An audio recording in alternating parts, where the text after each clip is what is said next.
Good day to us all. We are welcome to today's JAMB class, mathematics. We have topic under trigonometry to solve. Let's do well and solve this question together. But before then, please help me like and share the video. Thank you. So we have this trigonometry question. Find the value of x in the figure above. So this is the figure given to us. This is JAMB 2004 question 33. Answer options is given to us. This is DREE, similar to what you have there, and is on JAMB 2001 question 8. So let's solve this question. So, solution to this. For us to solve this question, we have two principles or rules that we can use. So we have here the sine rule, or the what, or the cosine rule. How are we going to know whether it is the sine rule for us to use or the cosine rule? So if it is going to be cosine rule, let's label our diagram. Let's take it as triangle ABC.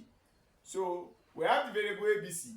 It has angles and side. So if this is the angle for A, let's assume this is the angle for A. This one will be this what, side for A. So if this is the angle, the side facing what?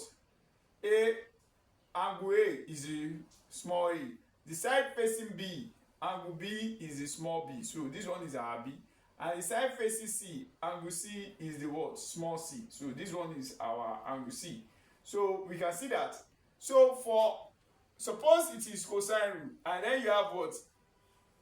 Let's assume you have what? Our angle A. We are assuming now. Let's say A is 30 degrees. B is also given to be maybe 40 degrees.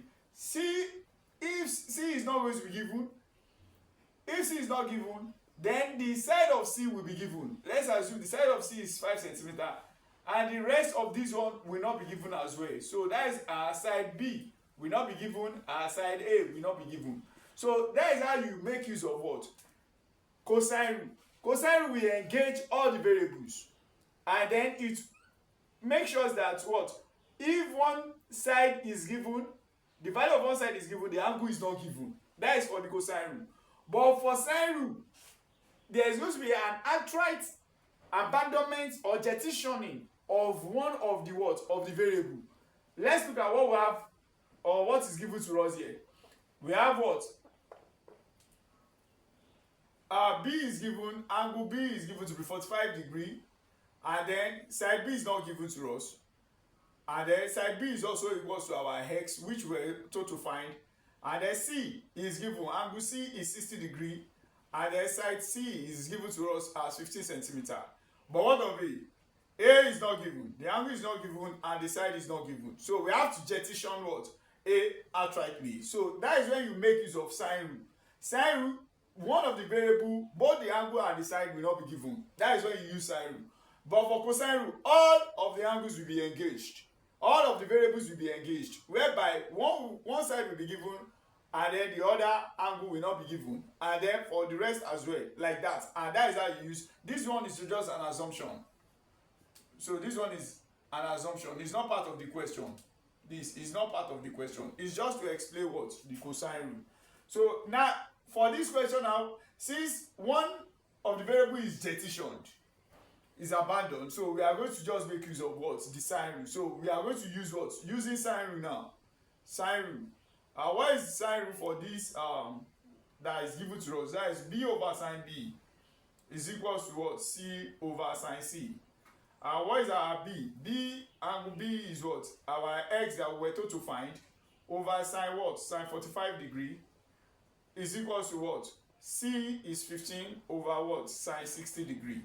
So from here we can cross multiply. We have x equals to what? 15 sine 45 degrees over sine 60 degrees. What? From trigonometrical function, sine 45 degrees is what? Sine 45 degrees. The value of sine 45 degrees is 1 over root 2. And the value of what? Sine 60 degrees is what? Root 3 over 2. So what do we now have? So we have what? X is equals to what? 15 multiplied by what? Sine what? Sine 45 degrees, which is what? 1 over root 2, all divided by what? All divided by sine 60 degrees, which is what? Root 3 over 2. So we have what? X is equals to 15 root 2 multiplied by 2 over root 3. And this one will give us what? X equals to 30 over root 6. And then we have to rationalize the denominator. This one, the numerator multiplied by root 6, the denominator multiplied by root 6. And what do we have? So we have our value of x will be equals to what? 30 root 6 over root 30, 36. And what is square root of 36 is what? Is 6. So 6 here 1, 6 here 5. So we have x is equals to 5 root 6 centimeter. That is our answer. We have that. The correct answer in the option given to us is what? Option C. Thank you.